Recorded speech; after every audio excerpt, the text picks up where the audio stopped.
I took a second job to help my wife's business stay afloat. Last week, she told me, "I don't love you." I never did. I stayed quiet. 2 months later, her business crashed, and so did her pride. Hey everyone, I'm James, 38, and I've been married to Clara for 12 years. We've got two kids, ages 8 and 6. We've always had a good relationship, nothing too perfect, but we worked through the usual ups and downs. At least, I thought we did. About a year ago, Clara decided to start her own business. She'd always dreamed of being her own boss, and after years of working in a corporate job that drained her, she felt it was the right time. It was a big leap for us. We had a stable income from my job, but Clara's idea was risky. She wanted to open a small online boutique, selling handmade products and curated items. The kind of thing that could really take off if done right, but also the kind of thing that could sink you if you don't have the right connections or enough capital. I was excited for her, honestly. She'd been talking about starting a business for years, and I figured if anyone could do it, it was her. She was creative, driven, and had a natural charisma that made people want to buy whatever she was selling. The only problem? She had zero experience running a business, and it showed. The first few months were a roller coaster. She was working day and night to get the store off the ground. There were a lot of late nights, a lot of frustration when orders didn't come through, and a lot of tension when things didn't go as planned. I could tell she was putting so much of herself into it, and I admired that. But it was also clear that it wasn't going as smoothly as she had hoped. I could see the stress eating away at her, especially since she didn't want to ask for help. I knew she was scared of failing. She didn't want anyone to see how close she was to the edge. And that's where I came in. I didn't say anything at first, but I could tell she was drowning under the weight of it all, so I decided to step up. I took a second job. I already worked full-time as a software engineer, but it wasn't enough. We had bills to pay, two kids to raise, and Clara's business was sucking up more money than it was making. I found a part-time gig as a delivery driver, mostly evenings and weekends. It wasn't glamorous work, but it helped with the financial pressure. It meant less time at home, less time for myself, but I didn't mind. I was doing it for her. I thought, if I work hard enough, we can both make this work. Her business will take off, and everything will be fine. But after a few months, things started to feel off. I was exhausted, physically and mentally. The late hours were wearing me down. But more than that, Clara was distant. I don't know if she was overwhelmed by her business or if something else was happening, but I could feel a shift. She'd go into her office for hours at a time, working on her website, responding to clients, tweaking products, and then come out looking more defeated than when she went in. I didn't push her. I figured it was just a phase. She was stressed, and stress does strange things to people. But I couldn't ignore the growing tension between us. The late nights spent in different parts of the house, the lack of meaningful conversation, the occasional short tempers. I started to feel like I was living with a stranger, and that hurt more than I could say. Then, 2 months ago, Clara dropped a bombshell on me. It was a Wednesday night. The kids were asleep, and we were sitting at the kitchen table. I was about to head out for another late shift when she turned to me, her face pale, her voice shaking. "James," she said, "I need to talk to you." I could tell by the look in her eyes that something was coming. I tried to prepare myself, but the words still hit me like a truck. "I don't love you," she said, her voice barely above a whisper. "I never did. I've been pretending for years. I don't know how it happened, but I've been feeling this way for a long time. I just don't love you anymore." I'm not proud of it, but I didn't react the way she expected. I didn't yell or cry or beg her to take it back.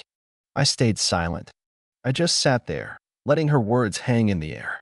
The silence between us felt suffocating. I don't know what she expected from me, but I wasn't about to give her the satisfaction of an emotional outburst. Instead, I stood up, grabbed my jacket, and left for my second job. I couldn't handle it then. I needed space to think. The next few days were strange. We barely spoke. She went into her office even more than usual, and I just kept going through the motions, working both jobs, taking care of the kids, trying to pretend like everything was fine. But it wasn't fine. The distance between us had grown so wide, and I didn't know how to close it. Her business wasn't doing well either. The money she had put into it wasn't yielding the returns she had hoped. She was scrambling to make things work, trying to salvage what she could, but the pressure was obvious. The weight of her failure, of the collapse of everything she had worked for, started to show on her face. I could see it in her eyes. She was broken. And honestly, I felt for her. But then came the moment that changed everything.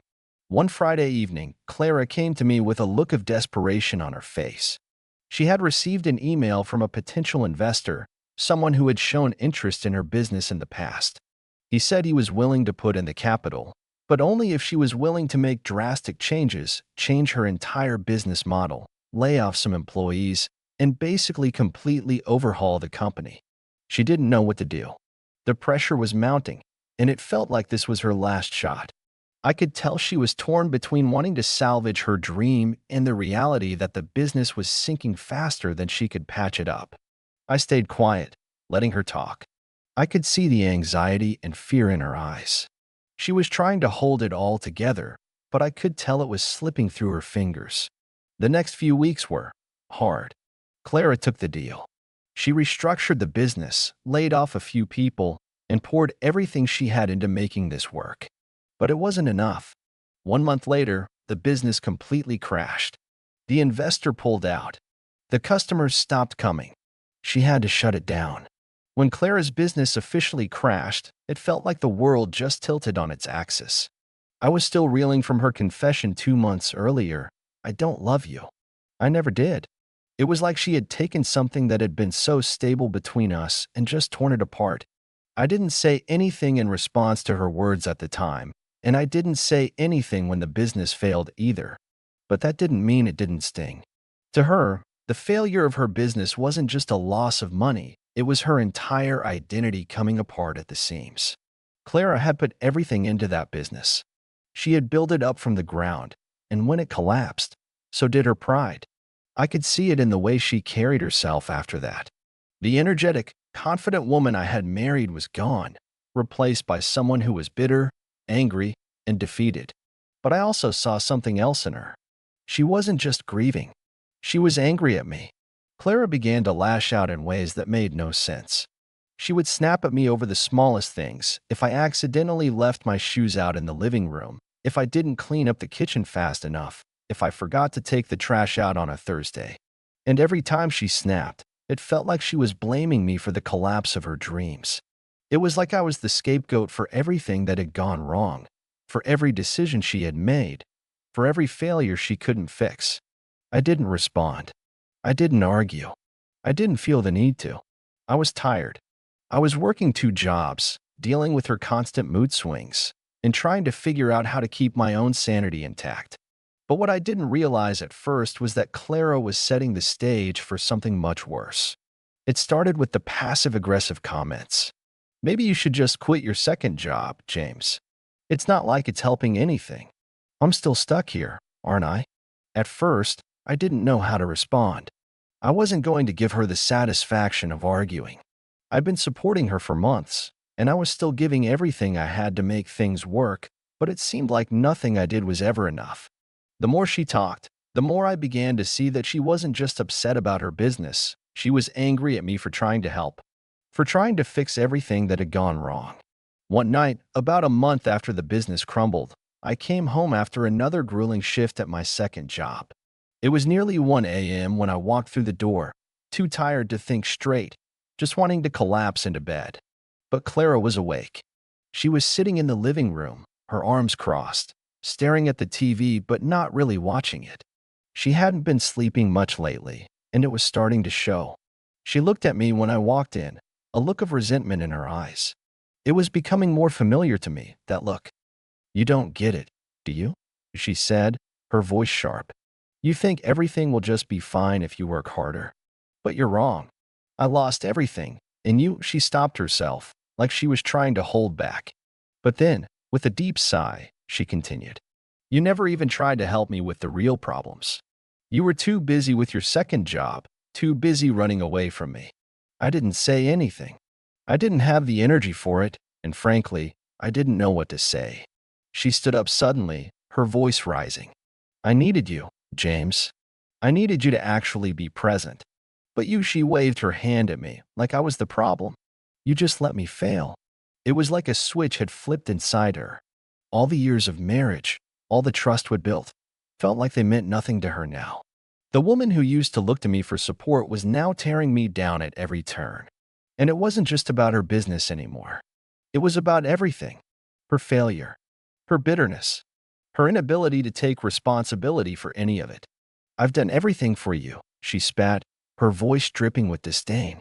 And this is what I get. You come home late, you're always tired, and I'm left to clean up the mess you can't be bothered to fix. But I guess that's the way it always goes, doesn't it? You've never really cared. The words hit me like a slap in the face. She was accusing me of not caring when I had sacrificed so much just to keep things running. It wasn't just the second job. I'd watched her struggle. I tried to support her when her dreams felt out of reach. But now, she was blaming me for everything that had gone wrong. I stayed silent, and she must have taken that as an invitation to keep going. I didn't ask you to work that second job, James. You thought you were saving me. You thought you were some hero in this story, but you weren't. You're just pathetic. You can't fix this. None of it. I tried to keep my composure, but something inside me snapped. It wasn't because of the words. Those hurt. Yes, but it was the way she said them. It was the way she made everything about her. The way she couldn't take any responsibility for her part in the failure. I walked out of the room, slamming the door behind me. She didn't follow, and I didn't care. I couldn't be near her, not in that moment. But here's the thing. After everything she had said to me, after everything I'd done for her, there was something inside me that had started to change. Something cold. The more she pushed, the more I started to think that maybe she didn't deserve my help. Maybe the woman I had married wasn't the woman I thought she was. I didn't tell her any of that. Not yet. But I was starting to see the cracks in everything, and I wasn't sure how much longer I could keep pretending that we were still a team. I don't know what changed exactly, but I started seeing Clara in a different light after that night. The more she blamed me for everything, the more I realized that maybe this wasn't about her business at all. Maybe it had never been. Maybe her bitterness and resentment were bubbling beneath the surface for years, and now, with the business falling apart, it was all coming out. I couldn't ignore it anymore. I had worked so hard to support her, to support us, and this was how she repaid me. There was a quiet, simmering anger building inside me that I couldn't easily shake off. And I knew, deep down, that I couldn't just keep taking it. It wasn't healthy for me, and it sure wasn't healthy for her.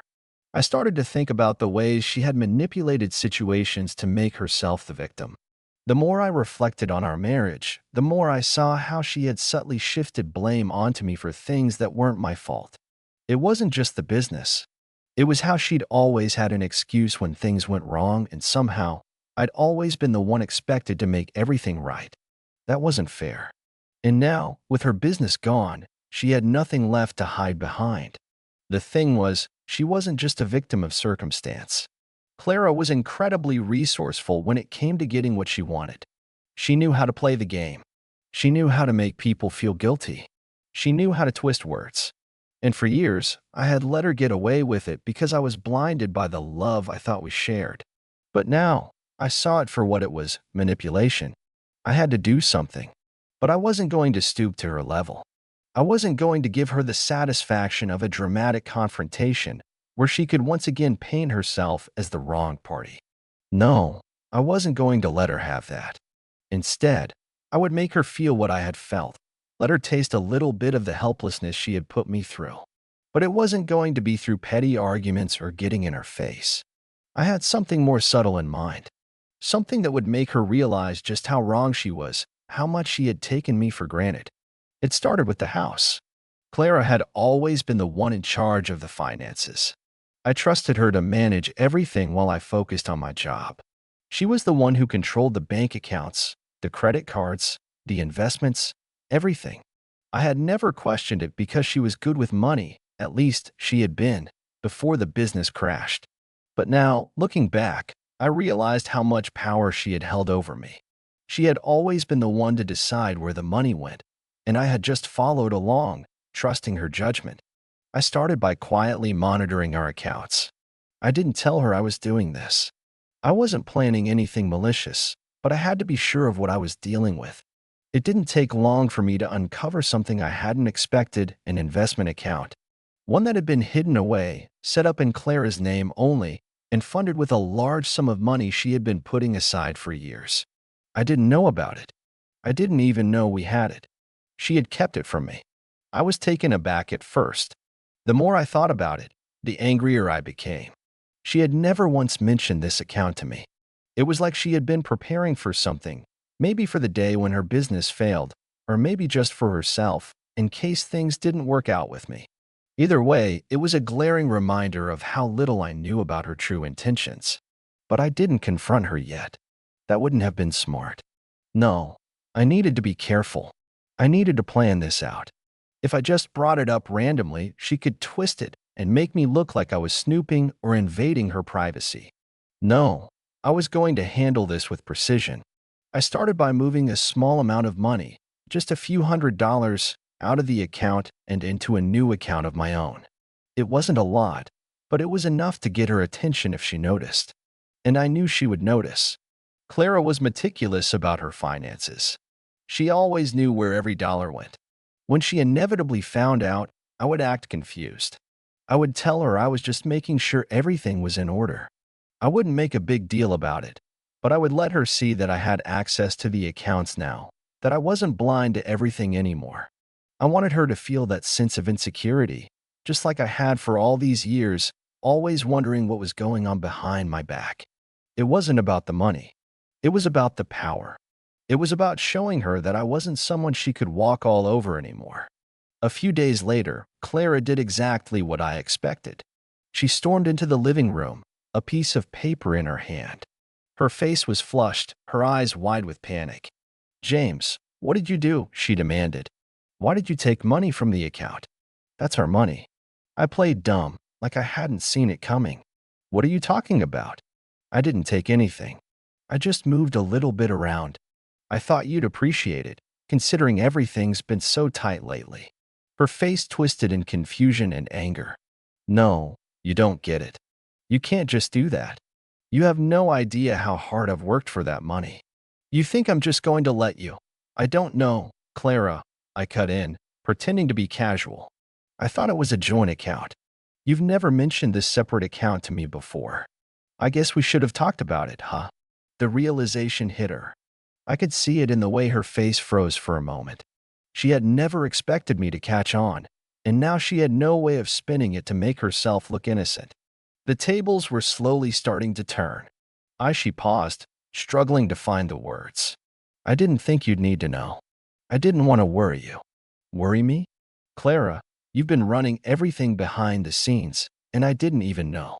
I gave her a small, knowing smile. "Guess we both have secrets, don't we?" She didn't say anything after that. She just stood there, her eyes darting around as if trying to figure out how to get out of the situation she had found herself in. I could see the guilt creeping in, but she wasn't about to admit it. Not yet. But I knew. She wasn't as in control as she thought she was anymore. The days that followed that conversation were tense, but not in the way I had expected. Clara kept her distance, retreating into herself, while I continued with my second job and focused on making sure our financial situation didn't spiral completely out of control. I could tell she was furious about the money I had moved, but what was even more telling was the silence that hung between us. She didn't confront me again, and I didn't press her, but it was clear that something inside her had shifted. For the first time, I started to feel a sense of power I hadn't realized I had lost. She had always been the one pulling the strings, but now, for whatever reason, I had the upper hand. I wasn't going to waste it. As the weeks passed, Clara tried to return to some semblance of normalcy, but the cracks were too obvious. Her business was still a wreck, and no matter how much she tried to hide it, the tension was palpable. The few remaining clients she had left were already beginning to question her ability to deliver on the promises she'd made, and it was clear that there wasn't much left for her to cling to. One evening, Clara came to me, sitting down with a heavy sigh. Her shoulders were slumped in defeat, and for the first time in ages, I saw something that resembled vulnerability in her eyes.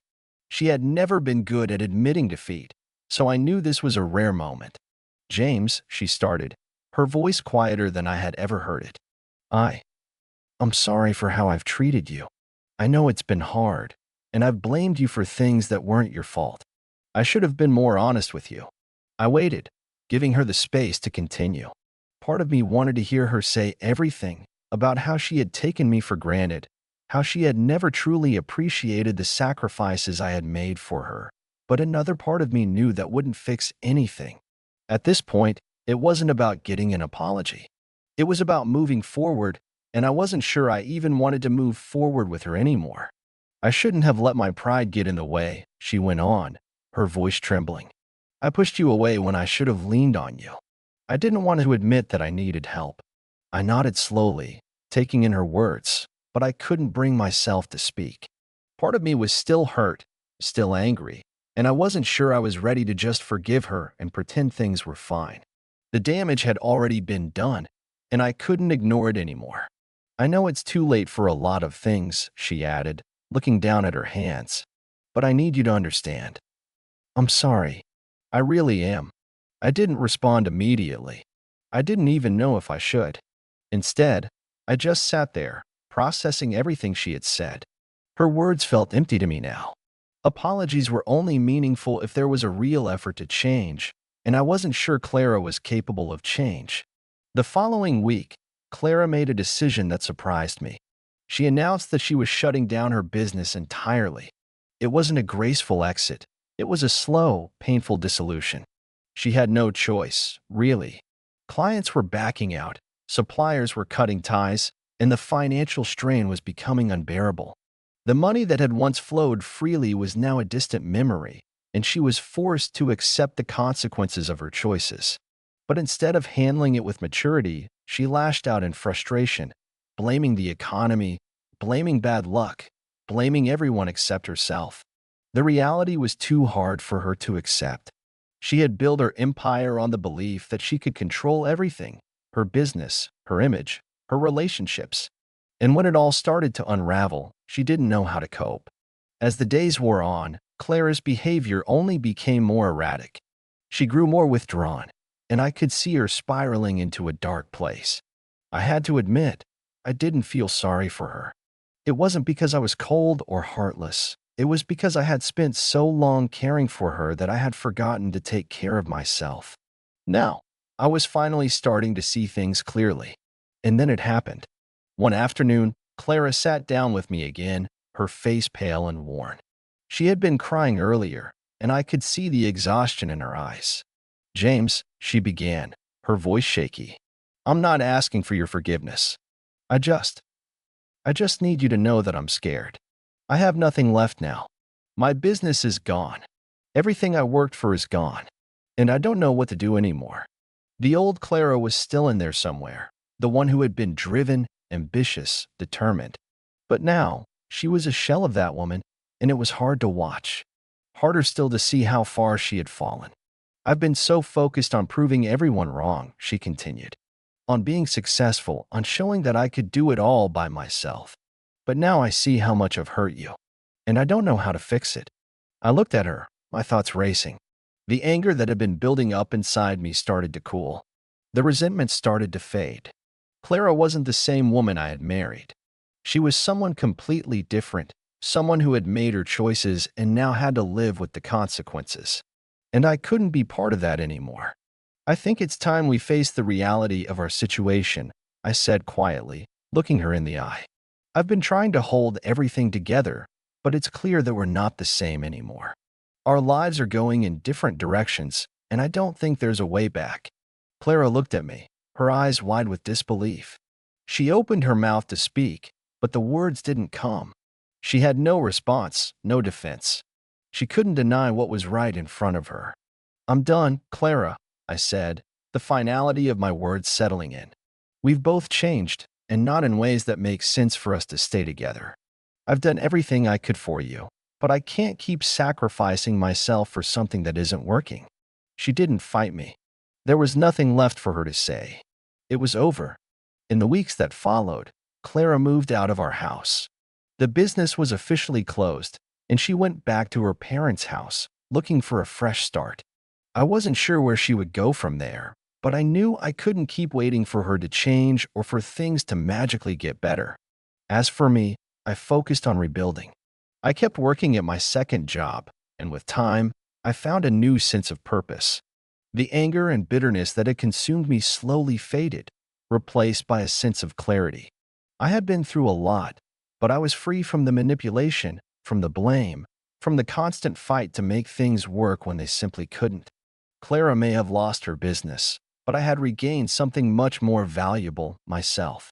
And that was something I would never take for granted again.